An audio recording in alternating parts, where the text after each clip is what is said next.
Shalom. Tuhan kita adalah Tuhan yang baik, karena Alkitab berkata God is love atau Allah adalah kasih, dan Ia membuat segala sesuatu menjadi indah pada waktunya masing-masing. He makes all things beautiful in His time. Dan oleh karena itu kita bisa berkata bahwa God is good all the time, and all the time God is good. Haleluya.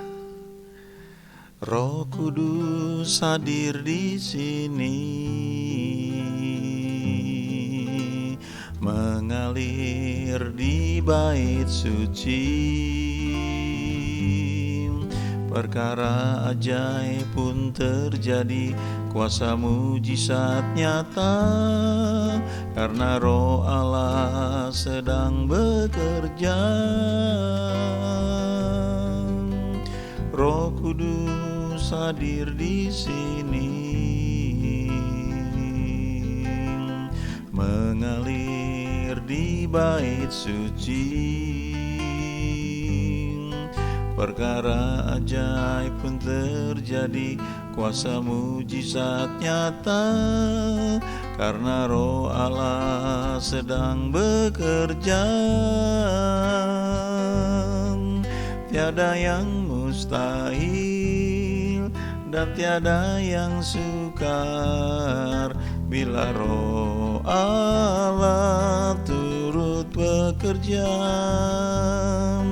Tiada yang mustahil bagi orang percaya, karena Roh Allah turut bekerja di antara kita.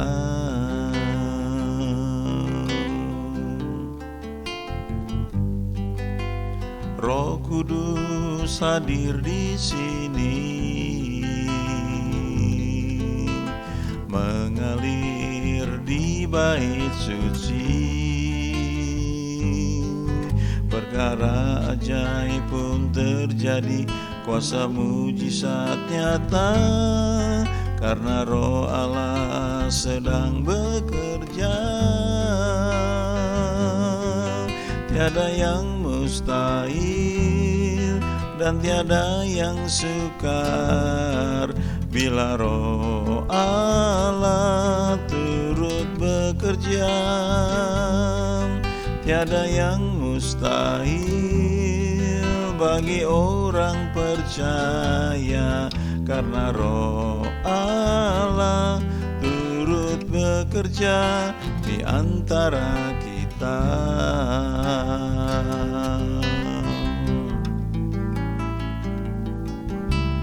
Roh Kudus hadir di sini,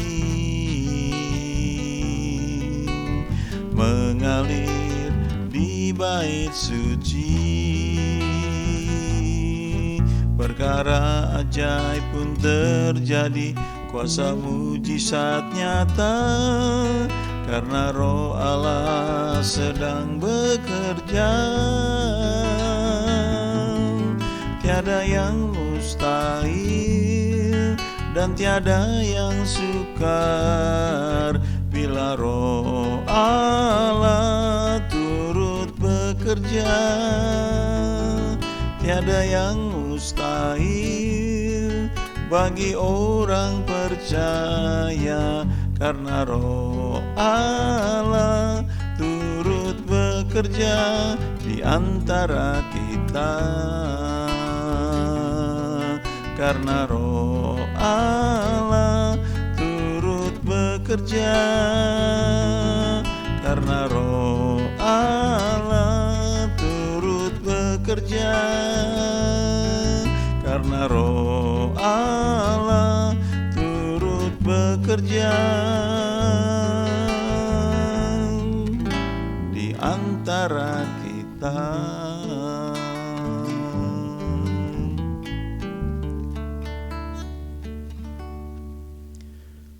Mujizat seharusnya menjadi hal yang biasa ya dalam kehidupan orang percaya.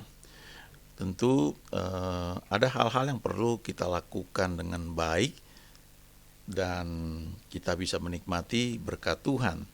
Tapi kadang-kadang ada situasi di mana cara-cara atau situasi yang yang normal itu sedang tidak ada, dan pada situasi tertentu mungkin saat-saat seperti itu diperlukan mujizat, dan mujizat itu tidak bisa dijelaskan lewat akal pengertian manusia.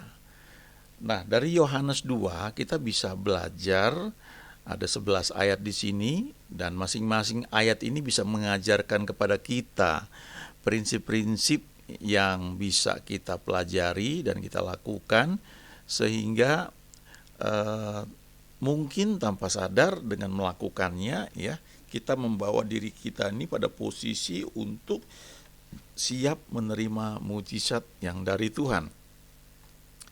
Dan Yohanes 2 ini adalah cerita bagaimana Yesus mengubah air menjadi anggur, dan itu sebagai mujizat yang pertama yang dia nyatakan kepada murid-muridnya, kepada banyak orang ya, sehingga murid-muridnya kemudian mulai ikut dia.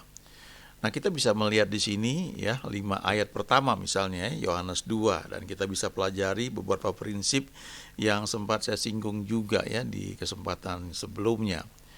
Saya bacakan ya, ayat 1, pada hari ketiga ada perkawinan di Kana yang di Galilea, dan ibu Yesus ada di situ. Yesus dan murid-muridnya diundang juga ke perkawinan itu. Ketika mereka kekurangan anggur, ibu Yesus berkata kepadanya, mereka kehabisan anggur. Kata Yesus kepadanya, mau apakah engkau daripadaku ibu, saatku belum tiba. Tapi ibu Yesus berkata kepada pelayan-pelayan, apa yang dikatakan kepadamu, buatlah itu. Dari 5 ayat ini kita bisa pelajari ada 5 hal ya. Yang pertama, kita melihat di sini pada hari ketiga ketika ada perkawinan di Kana yang di Galilea, ibu Yesus ada di situ. Siapakah ibu Yesus? Ibu Yesus pada masa itu ya tentunya adalah orang yang paling kenal Yesus, karena dia yang mengandung Yesus selama 9 bulan, bahkan dia hamil sebelum dia berhubungan dengan suaminya ya, dengan Yusuf ya. Dan sempat akibatnya dia dicurigai sehingga dia mau diceraikan diam-diam, tapi malaikat Tuhan menampakkan diri kepada Yusuf untuk memberi penjelasan. Jadi Maria ini adalah orang yang punya pengalaman banyak sekali dengan Yesus ya, yang adalah Allah yang menjelma menjadi manusia, yang minjam rahimnya Maria supaya ia bisa muncul mengikuti proses terjadinya manusia dan berbicara dengan bahasa manusia. Ia dicobai dalam segala hal sama seperti manusia yang lain, sama seperti kita, hanya bedanya ia memilih untuk taat dan ia tidak berdosa. Yesus disebut Adam yang terakhir. Adam yang pertama itu menyebabkan dosa masuk ke dalam dunia, tetapi Adam terakhir yaitu Yesus itu membuat orang yang percaya kepada Yesus itu dibenarkan. Dan kalau kita baca di Alkitab, Yesus itu adalah firman yang menjadi manusia. Jadi kita bisa melihat salah satu yang dia kerjakan adalah dia menyembuhkan orang sakit ya. Dia menolong banyak orang ya. Jadi dengan kata lain kita bisa belajar di sini bahwa Tuhan memang mau untuk kita hidup sehat ya. Oke, jadi satu prinsip di sini adalah kalau kita ingin mengenal jalan-jalan Tuhan, kita ingin juga belajar bagaimana percaya kepada Tuhan, sehingga pada saat-saat tertentu ketika situasi kritis kita bisa mengalami mujizat yang memang Tuhan sediakan buat kita. Prinsip pertama itu ada di ayat 1, yaitu bergaulah dengan orang-orang yang sudah lebih dahulu mengenal Tuhan. Dan orang-orang seperti ini tidak harus pendeta, tidak harus orang yang bergelar STH atau MTH, MDiv atau doktor dan sebagainya, tapi ini adalah orang-orang yang memang terbiasa bergaul dengan Tuhan. Sebagian dari mereka adalah para pendoa ya, ibu-ibu yang terbiasa untuk berdoa tanpa cerita ke sana ke sini, ketika ada pokok doa didoakan saja dan betul-betul bergaul dengan Tuhan. Nah, kita bisa belajar banyak dari mereka yang mengalami jawaban doa ya. Sebagai contoh misalnya saya pernah lihat pendeta Yusuf Roni dalam salah satu YouTube-nya. Dia cerita bagaimana ketika dia ditangkap pada masa itu, dia dipenjara, kemudian dia tidak punya odol untuk sikat gigi ya. Kemudian dia berdoa, dia bilang, Tuhan tolong kirimkan odol ini, saya nggak punya odol. Ternyata yang dia kira mungkin odolnya dikirim lewat istrinya pada waktu jam besuk ya, jam kunjungan, atau mungkin lewat temannya ya, yang suka datang ngunjungin dia. Tapi ternyata Tuhan jawab dengan cara yang lain. Waktu itu ada orang yang ditangkap juga, masuk dalam sel yang sama dengan pendeta Yusuf Roni ya. Kemudian ketika sudah masuk, lalu orang ini membuka tasnya ya, dan dia mengeluarkan banyak sekali odol ya. Lalu ditanya sama pendeta Yusuf Roni, kenapa ini katanya? Ya, dia bilang, saya ditangkap, saya buru-buru ya, saya bawa perlengkapan dari toko saya, tapi saya salah ngambil, yang saya ambil odol semua ya. Lalu ketika sudah di dalam penjara itu ya, dia bisa share odol yang dia punya itu. Tapi kira-kira besok pagi atau tengah malam itu ya, ternyata orang ini dilepaskan kembali, rupanya ada salah tangkap ya. Jadi dia ditangkap tapi salah infonya, dia buru-buru dan dia bawa tas isinya odol entah berapa banyak itu ya. Tapi itu contoh bagaimana ketika Tuhan menjawab doa itu di luar pemikiran kita. Dan kesaksian pendeta Yusuf Roni ini menjadi berkat buat kita, menolong kita untuk melihat bahwa Tuhan bisa pakai banyak cara untuk menjawab doa kita. Nah, ini salah satu contoh bagaimana seorang hamba Tuhan ya, seorang pendeta yang tidak hanya mungkin berkhotbah di mimbar, tapi dia punya pengalaman pribadi dengan Tuhan yang ketika diceritakan itu menjadi berkat ya. Jadi kita belajar, kita kenal Tuhan ya, lewat orang-orang seperti ini. Tentunya kita juga perlu baca Alkitab dan yang tentunya mengajar ya Roh Kudus sendiri. Lalu yang kedua, prinsip yang kedua adalah Yesus dan murid-muridnya diundang ke perkawinan itu. Jadi kalau kita mau mengalami tuntunan Tuhan, perlindungan Tuhan, bahkan mujizat dalam kehidupan kita, kita perlu libatkan Tuhan dalam setiap aktivitas kita ya. Bahkan sampai hal yang sepele ya, mungkin mau jalan-jalan, mau terbang keluar kota, punya ide bagus, ide baik, uangnya ada, kesempatan ada, tapi coba belajar melibatkan Tuhan ya. Bilang, Tuhan saya mau terbang ke kota ini, boleh enggak, menurut engkau bagaimana ya, supaya kita bisa maksimal menikmati yang memang Tuhan sediakan buat kita ya. Kalau prinsip ketiga, ketika mereka kekurangan anggur ya, di ayat 3, Ibu Yesus berkata kepadanya, mereka kehabisan anggur. Ini prinsip yang ketiga, kita perlu belajar terbuka sama Tuhan. Kita nggak terbuka pun dia sudah tahu kita apa adanya. Tapi dengan kita terbuka, itu membuka hati kita ya, untuk berkomunikasi dengan dia, siap menerima koreksi, dan hati kita menjadi terbuka untuk dia berbicara kepada kita ya. Ayat 4, kata Yesus kepadanya, mau apakah engkau daripadaku, Ibu, saatku belum tiba. Prinsip yang keempat adalah kadang-kadang dalam kita berdoa atau menantikan mujizat itu ekspektasi kita maunya sekarang, langsung terjadi. Tapi kalau kita pelajari Alkitab ya, itu beberapa kali atau sering kali terjadi ya. Mestinya kita berharap sekarang, tapi Tuhan bilang enggak, belum waktunya gitu. Bisa terjadi seperti itu. Dan kita perlu belajar menyesuaikan diri kita, menenangkan diri kita, percaya bahwa Tuhan akan bekerja pada waktu yang tepatnya. Bahkan dia sedang bekerja, tapi manifestasi jawaban atau mujizat itu terjadi pada waktu yang tepat. Ayat 5, tetapi Ibu Yesus berkata kepada pelayan-pelayan, apa yang dikatakan kepadamu, buatlah itu. Ini prinsip berikutnya. Ketika kita sudah melibatkan Tuhan dalam kehidupan kita, kita harus belajar punya sikap hati untuk taat, untuk melakukan apapun yang Tuhan perintahkan kepada kita. Nah, ini kadang-kadang unik ya. Beberapa tahun yang lalu saya pernah kerja di satu perusahaan dan agak aneh memang sih ya, tapi itu terjadi. Tuhan suka menggerakkan di hati saya untuk melakukan doa ya. Kadang-kadang hari Sabtu atau hari Minggu ya. Doa itu hanya di mobil ya, naik mobil kelilingin kantor itu biasanya 7 kali, dan selama naik mobil itu sendirian saya berdoa ya, saya mengucapkan apa yang Tuhan taruh di hati saya. Nah, saya lakukan itu. Ada saat-saat saya nggak setia, dan ketika saya nggak lakukan itu, apa yang Tuhan perintahkan di hati saya melihat hal-hal yang tidak enak terjadi di kantor tempat saya bekerja, khususnya menyangkut saya ya. Tapi ketika saya taat melakukan, maka saya melihat bagaimana favor itu melimpah ya bagi saya. Jadi ini satu prinsip ya, belajar untuk taat, lakukan. Saya sering mengulang-ulang cerita ini ya, Lukas 5 ketika Simon Petrus diperintahkan oleh Tuhan untuk bertolak ke tempat yang dalam dan tebarkan jalamu. Nah ini sebenarnya agak sulit ya, karena semalaman Simon sudah kerja keras, nggak ada hasilnya, nggak ada ikan yang ditangkap.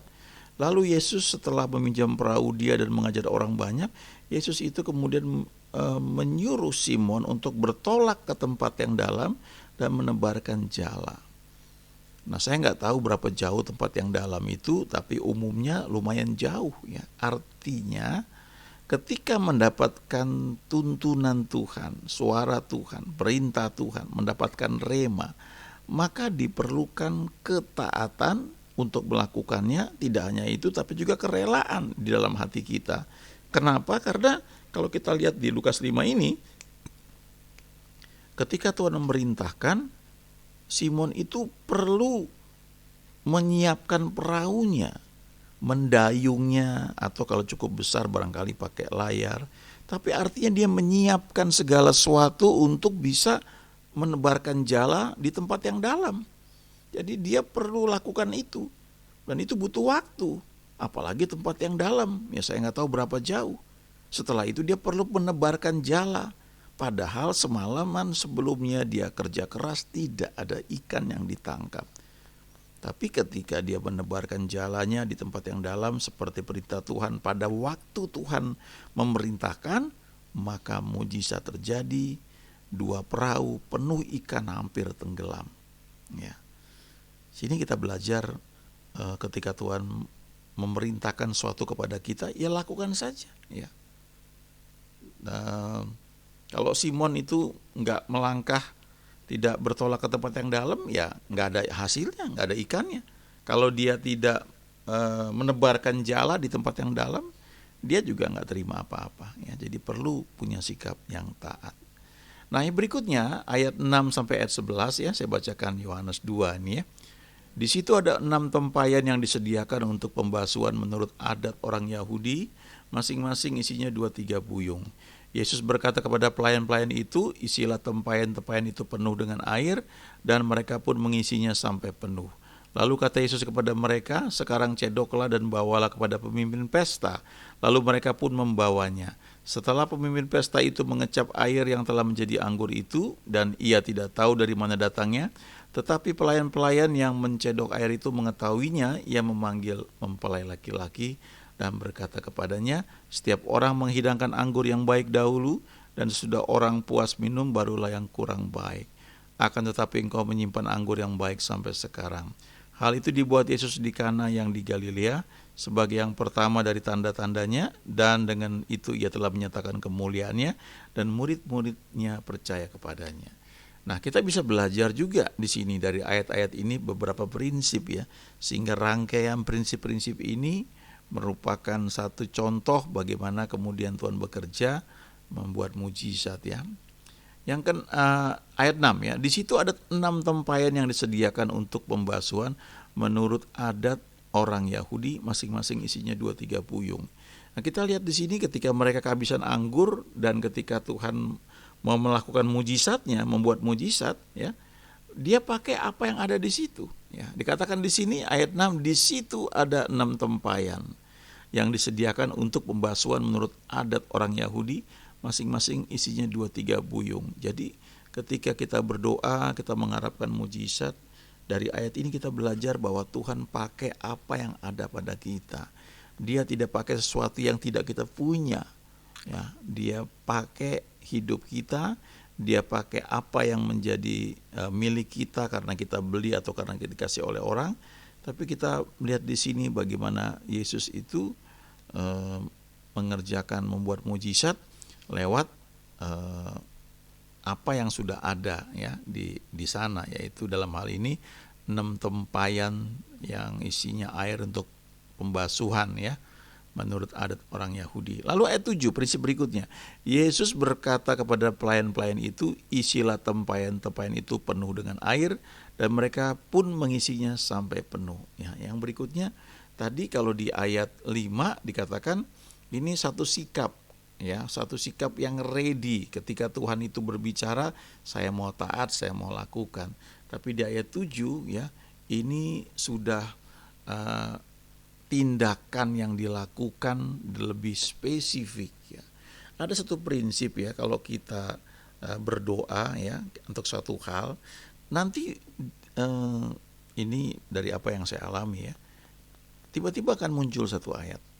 Dan kalau ayat itu saya renungkan, tiba-tiba mengembang lagi dan berbicara untuk situasi yang sedang dihadapi. Dan dari ayat-ayat itu seringkali Tuhan taruh di hati suatu tindakan yang perlu dilakukan. Ya, kadang-kadang sepertinya nggak masuk akal.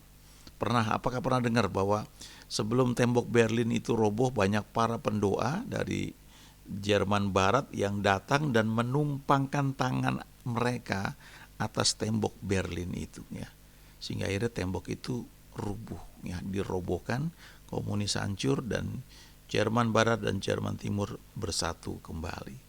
Ada banyak tindakan-tindakan, istilahnya tindakan profetik dari para pendoa yang memang Tuhan taruh di hati, dan kadang-kadang kita nggak perlu persoalkan. Kalau kita ngalamin itu ya lakukan dalam ketaatan saja untuk Tuhan, dan orang lain nggak perlu tahu ya. Jadi ini prinsip ketaatan.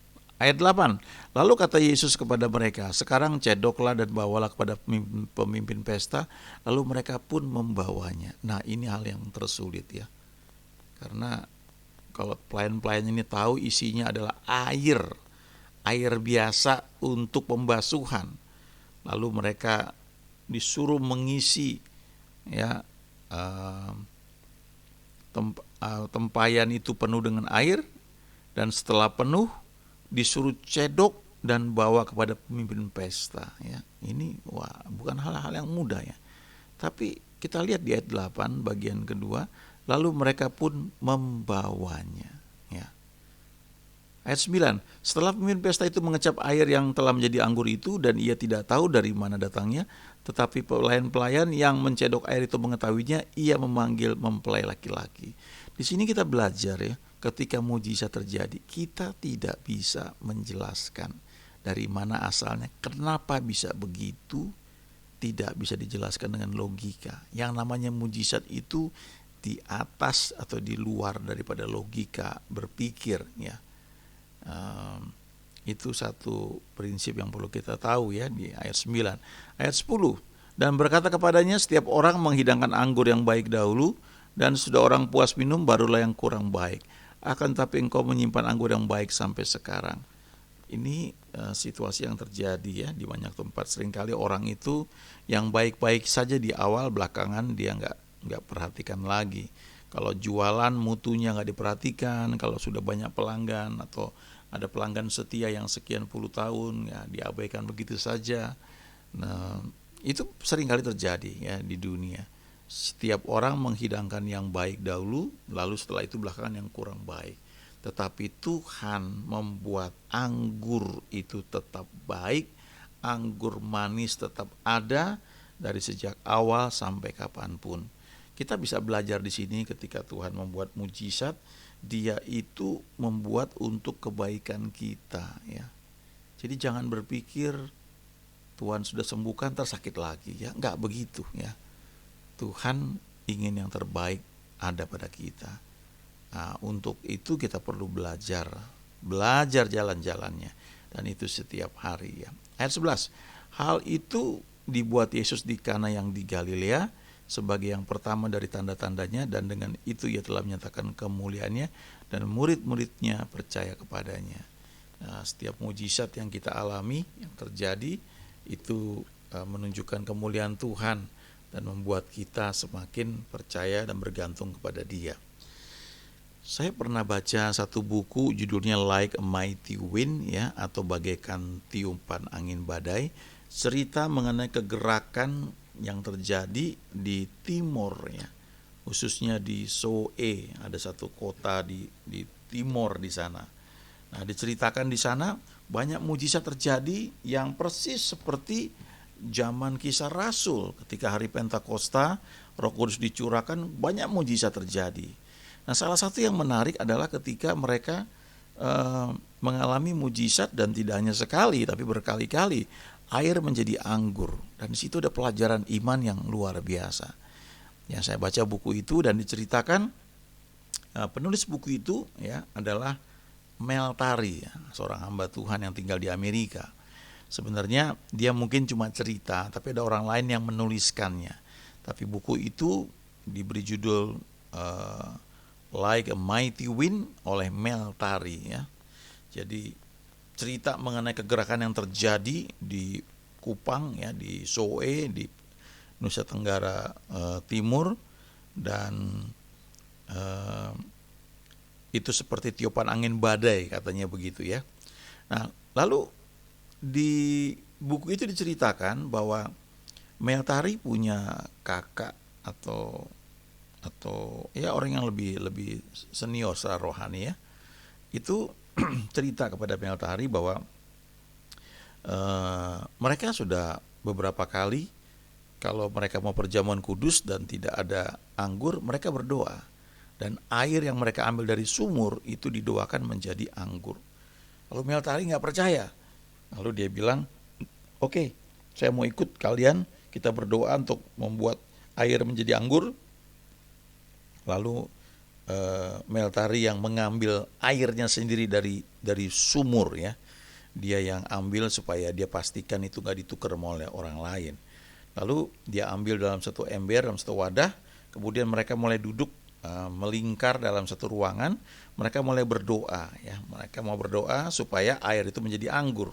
Lalu Mel Tari pegang baskom, ya, wadah tempat air yang dia ambil dari perigi, dari sumur itu. Lalu dia tutup dengan serbet dengan kain putih.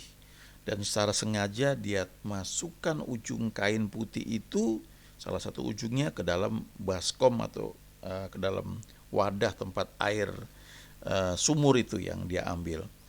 Lalu mereka berdoa, Mel Tari tutup mata, dia lihat, oh, masih putih, ya, airnya masih putih. Tapi pada waktu tertentu ketika dia membuka mata, dia lihat airnya sudah menjadi ungu, ya.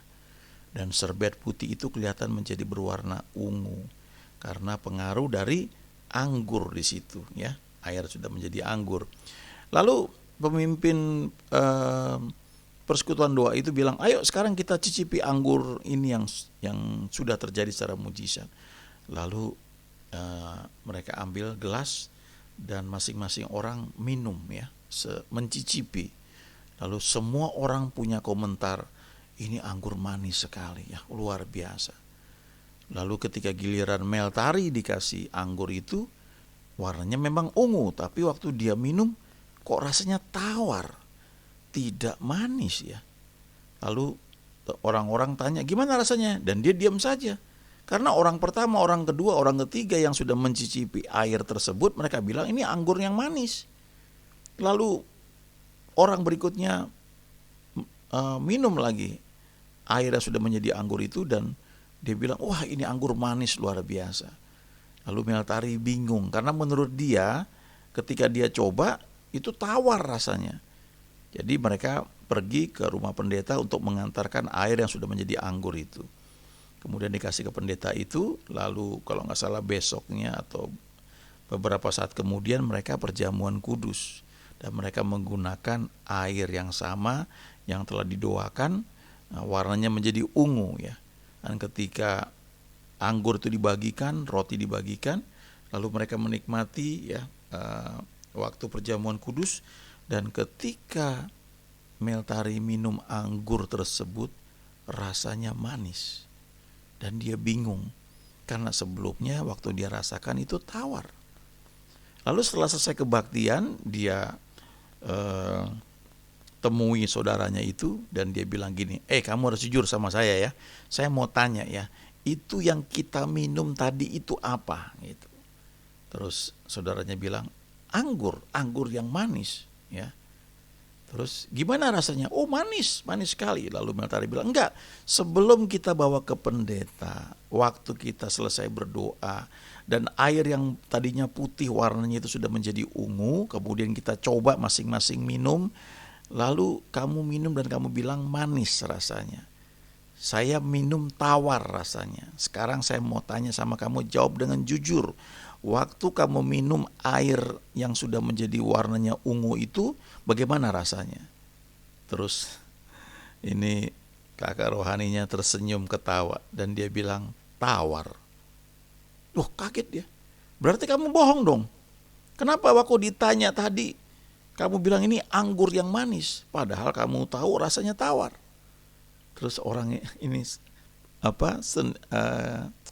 kakaknya ini ya, kakak ipar atau apa gitu ya, yang lebih rohani dari dia, lebih bertumbuh, bilang begini, Meltari, kamu harus tahu, kalau Tuhan berkata itu anggur yang manis, maka saya memilih untuk percaya bahwa itu anggur yang manis, walaupun lidah saya bilang itu tawar rasanya, walaupun warnanya ungu. Wow, itu pelajaran tentang iman sebenarnya. Itu pelajaran bagaimana kita meraih kesembuhan. Kalau kita merasa badan kita gak enak, gak nyaman ya, kita merasakan kayaknya mau flu, lalu kita mulai berbaring, dan kita terima itu adalah flu, maka kita akan kena flu itu. Tapi pelajaran tentang iman tuh mengajarkannya begini. Di perjanjian baru dikatakan di surat Petrus bahwa oleh bilur-bilur Yesus kita sudah sembuh. Kita yang kita yang tadinya orang berdosa telah dibuat menjadi orang benar, karena Yesus yang tidak mengenal dosa telah dibuat menjadi dosa supaya kita dibenarkan. Yesus yang tidak pernah kena penyakit tapi dia menerima ganjaran dan segala macam sehingga dia memar-memar ya, ada bilur-bilurnya, dan Alkitab berkata bilur-bilurnya itu membuat kita sudah sembuh ya. Nah, jadi di perjanjian baru itu sebenarnya kita belajar bahwa Tuhan Yesus sudah lakukan itu di kayu salib 2000 tahun yang lalu. Nah, sekarang kalau kita mengalami misalnya simptom seperti itu, apa yang perlu kita buat? Nah, tentu ini perlu diimbangi dengan banyak baca firman Tuhan, merenungkannya. Kita harus sampai pada satu keyakinan penuh bahwa memang Tuhan mau kita sembuh ya. Tuhan mau kita sehat ya. Ini gak cukup waktunya untuk membagikan banyak ayat, tapi mindset kita harus diubah. Jangan pernah berkata Tuhan mengirim penyakit untuk mengajar kita. Jangan pernah berpikir bahwa Tuhan mengizinkan penyakit supaya kita menjadi rendah hati ya. Tidak seperti itu. Alkitab mengajarkan kalau kamu yang jahat di dunia ini, kamu begitu peduli kepada anak-anakmu, kamu gak akan berikan ular atau kalajengking kalau anakmu minta roti atau ikan, apalagi Bapamu yang di surga. Jadi jangan pernah berpikir bahwa Tuhan mengirimkan penyakit untuk mengajar kita, atau Tuhan mengizinkan penyakit supaya kita bisa menjadi rendah hati ya. Tidak seperti itu ya. Nah, jadi kita belajar ya, pemahaman ini dulu yang perlu kita pegang. Lalu selanjutnya ketika kita mengalami mungkin serangan ya, simptom-simptom, dan ya tentu jangan gabah juga ya. Ya jangan, ada PR-nya itu banyak baca firman, merenungkannya, sehingga di dalam hati itu kita akan punya satu keyakinan yang kokoh ya. Kita percaya firman Tuhan bahwa saya sudah sembuh, walaupun tubuh saya rasanya gak nyaman. Tapi bagaimana memegang firman Tuhan? Karena Tuhan berkata begini, kalau kamu berdoa, percayalah bahwa kamu sudah menerimanya, maka hal itu akan diberikan kepadamu. Nah, ini ngomongnya jujur gampang ya, tapi waktu mengalaminya bukan hal yang mudah ya. Ketika kepala kita pusing, misalnya kita mau demam ya, Ya, mungkin kita perlu juga minum obat ya, tapi bagaimana kita melawan itu, menolak itu ya. Dan kita berkata ya, saya percaya firman Tuhan yang mengatakan oleh bilur-bilurnya saya sudah sembuh. Manusia itu punya namanya kekuatan tekad ya, dan itu kekuatan jiwa. Itu saja sudah luar biasa. Apalagi kalau jiwa kita ini selaras dengan roh kita yang sudah lahir baru, hasilnya kan luar biasa. Saya ingat satu buku yang menceritakan ada seorang ibu yang divonis umurnya tinggal beberapa bulan lagi karena kanker, karena penyakit yang membuat dia tuh sudah nggak akan umur panjang. Tapi waktu dia lihat anaknya masih kecil, belum sekolah, lalu dia berdiri di depan cermin, dia bilang begini, tidak, saya tidak mau mati, dokter itu salah, saya tetap akan hidup sampai saya lihat anak saya lulus dan diwisuda. Nah, di buku itu gak diceritakan bagaimana prosesnya, ya, apakah dia sembuh atau tidak, tapi yang jelas ibu ini hidup cukup lama sehingga anaknya sekolah, lulus SD, lulus SMP, lulus SMA, lulus kuliah, dan diwisuda. Dan setelah itu ibu ini meninggal. Ya. Itu kekuatan tekad ya. Nah, sekarang bayangkan ketika Tuhan janjikan oleh bilur-bilurnya kita sudah sembuh. Ketika kita memutuskan, ya saya mau percaya, saya mau ucapkan itu, saya mau akui itu. Kalau perlu 1000 kali saya ngomongin itu sampai pikiran saya ini yang tadinya bilang, oh ada sakit penyakit, ada sebagainya, itu hilang, itu bersih. Dan kita bisa percaya bahwa itu sudah terjadi, ya, bahwa memang kita sudah sembuh, sudah sehat ya. Sekali lagi ini ngomonginnya mungkin gampang ya. Jangan ditiru mentah-mentah, tapi kalau pelajari kehidupan hamba-hamba Tuhan yang hidup dengan iman, memang mereka mengalami seperti itu.